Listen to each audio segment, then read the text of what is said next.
ನಾವು ಕಿತ್ತೂರು ಕ್ಷೇತ್ರದ ಚಿಕ್ಕಬಾಗೇವಾಡಿ ಗ್ರಾಮದಲ್ಲಿ ಇದೀವಿ. ಇಲ್ಲಿನ ರಸ್ತೆಯ ಪರಿಸ್ಥಿತಿ ನೋಡಿದ್ರೆ ಅಧೋಗತಿಗೆ ತಲುಪಿದೆ. ಈಗಾಗಲೇ ನೀವು ನೋಡ್ತಾ ಇರಬಹುದು ಈ ರಸ್ತೆಯ ಪರಿಸ್ಥಿತಿ ಹೇಗಿದೆ ಅಂದ್ರೆ ರಸ್ತೆನ ಅಥವಾ ಗುಂಡಿನ ಅನಿಸುತ್ತೆ. ಯಾಕಂದ್ರೆ ಈ ರಸ್ತೆಯಲ್ಲಿ ಸಾವಿರಾರು ಸಂಖ್ಯೆಯಲ್ಲಿ ವಾಹನಗಳು ಪ್ರತಿದಿನ ಸಂಚರಿಸುತ್ತವೆ. ಹಾಗೂ ಈ ರಸ್ತೆಯ ಮೂಲಕ ಸಂಚರಿಸುವವರು ಕೈಯಲ್ಲಿ ಜೀವ ಹಿಡಿದುಕೊಂಡು ಸಂಚರಿಸುವಂತ ಪರಿಸ್ಥಿತಿ ಎದುರಾಗಿದೆ. ಯಾಕಂತೀರಾ, ಇಲ್ಲೇ ಪಕ್ಕದಲ್ಲಿ ಇರುವಂತಹ ರಾಷ್ಟ್ರೀಯ ಹೆದ್ದಾರಿ ಮೂಲಕ ಸಂಚರಿಸಬೇಕಾಗಿರುವಂತಹ ವಾಹನಗಳು ಇದೇ ರಸ್ತೆಯ ಮೂಲಕ ಸಂಚರಿಸುತ್ತವೆ. ಯಾಕಂದ್ರೆ ಅಲ್ಲಿ ಇರುವುದು ಟೋಲ್ ನಾಕ, ಹೀಗಾಗಿ ಅಲ್ಲಿ ದುಡ್ಡು ಕಟ್ಟಬೇಕಾಗುತ್ತೆ ಅಂತ ಹೇಳಿ ಇದೇ ರಸ್ತೆಯ ಮೂಲಕ ಸಂಚರಿಸುತ್ತವೆ. ಸಾರ್ವಜನಿಕರಿಗೆ ಸಾಕಷ್ಟು ತುಂಬಾನೇ ತೊಂದರೆ ಉಂಟು ಮಾಡ್ತಾ ಇದೆ.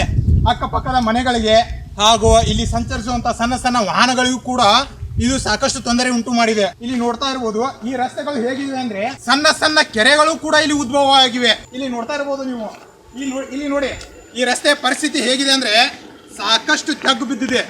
ಅಲ್ಲಿ ನೋಡಿ ಇವಾಗ ವಾಹನ ಬರ್ತಾ ಇದೆ, ಆ ವಾಹನ ಕೆಳಗಡೆ ಚಸ್ಸಿ ಕೂಡ ಇಲ್ಲಿ ಹತ್ತುವಂತ ಪರಿಸ್ಥಿತಿ ಎದುರಾಗಿದೆ.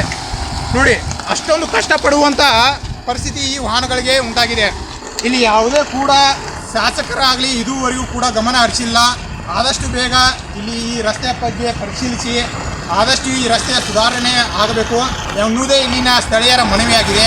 ಇಲ್ಲಿ ನೋಡಿ ಈಗ ವಾಹನ ಕೂಡ ಬರ್ತಾ ಇದೆ. ಈ ವಾಹನದ ಪರಿಸ್ಥಿತಿ ನೋಡಿ, ಕೆಳಗಡೆ ಚರ್ಚಿ ನಂಬರ್ ಕೂಡ ಹತ್ತುವಂಥ ಪರಿಸ್ಥಿತಿ ಎದುರಾಗಿದೆ.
ಸ್ಥಳೀಯ ಶಾಸಕರಾದ ಬಾಬಾ ಸಾಹೇಬ್ ಪಾಟೀಲ್ ಅವರು ಎಲ್ಲೇ ಇದ್ರು ಈ ರಸ್ತೆ ಬಗ್ಗೆ ಗಮನ ಹರಿಸಬೇಕು.